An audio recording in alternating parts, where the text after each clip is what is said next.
interesting quote that I read. The areas of consensus shift unbelievably fast. Any architectural project we do takes at least 4 or 5 years, and basically the idea that architecture can no longer keep up with the world. Could you explain that? Well, I think that basically we live in a world where almost everything is seemingly accelerating, and including architecture. Our experience in China has taught us ourselves to accelerate the design process, maybe halving it and still maintain a kind of certain quality. And so, but still, any major architecture ever takes 4 or 5 years, and therefore is a very inconvenient medium to capture change.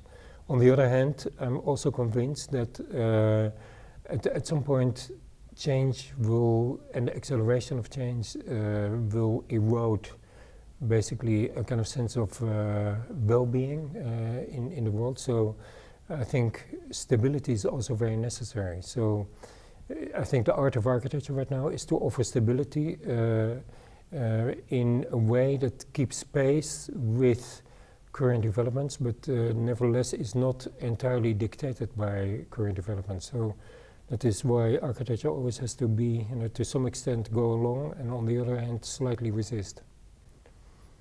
CCTV is one of the most talked about buildings in the world. It's already iconic in the world. What has not been said yet about this building? 2 things have not been said. One is that it's kind of really making a place in the city, and in that sense is a kind of radically different skyscraper than the typical one. It doesn't consume an area and kind of extrude it simply, but it actually creates in the city a very open and generous space, so it gives.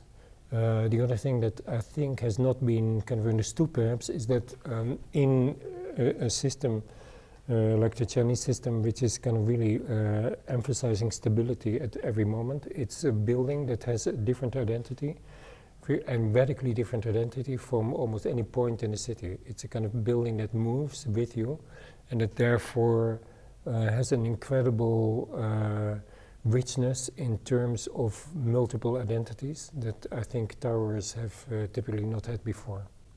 In terms of, this is such a radically different design than your typical building, than other solutions that were probably proposed. When you were in the design competition for this, were you pretty confident about what you had?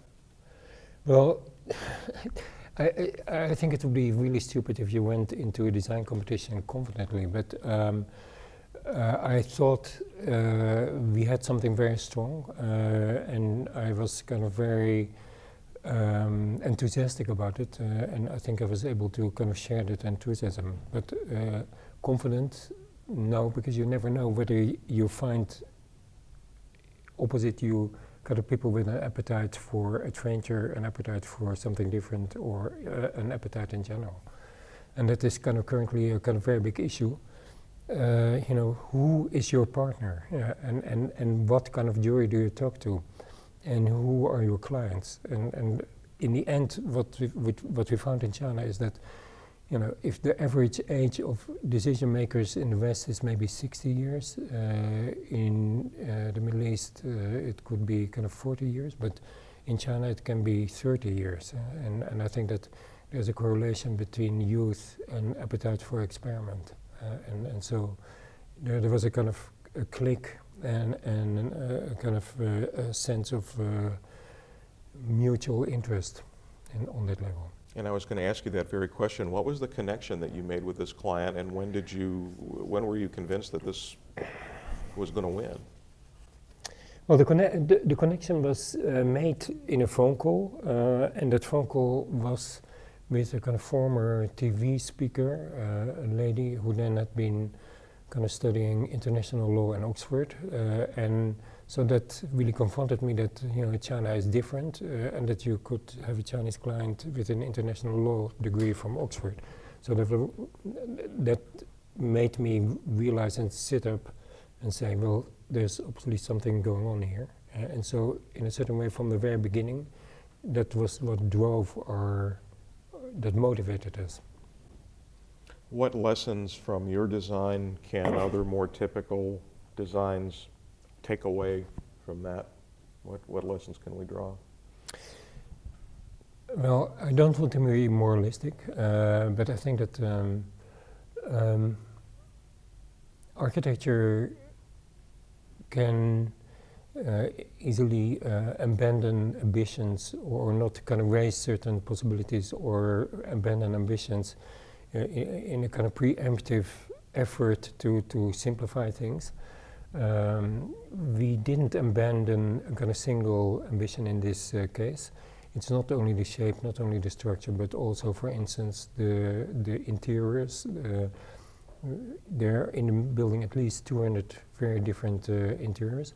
Simply by maintaining our ambition, we were able to kind of realize the building not only outside but also inside. And so, do not abandon ambitions would be my advice. Speaking of which, do you have any desire to work in super tall? I think it's a very super interesting issue, and probably you know that kind of we once worked for the Japanese government on a so-called hyper building, which they wanted to use to decentralize Tokyo. In a way, it was a kind of extension of the ambition of the metabolist. So we have actually designed very tall buildings. This one was a kilometer tall. And what we looked at is kind of not necessarily how a kind of single building could go and kind of rise to a kilometer, but we looked how different kind of components of a building can kind of support each other, so that you do not get kind of something incredibly heavy, but so that you can climb to an incredible height, but on the basis of, in themselves, quite slender elements. So that would. So I'm definitely interested in the subject.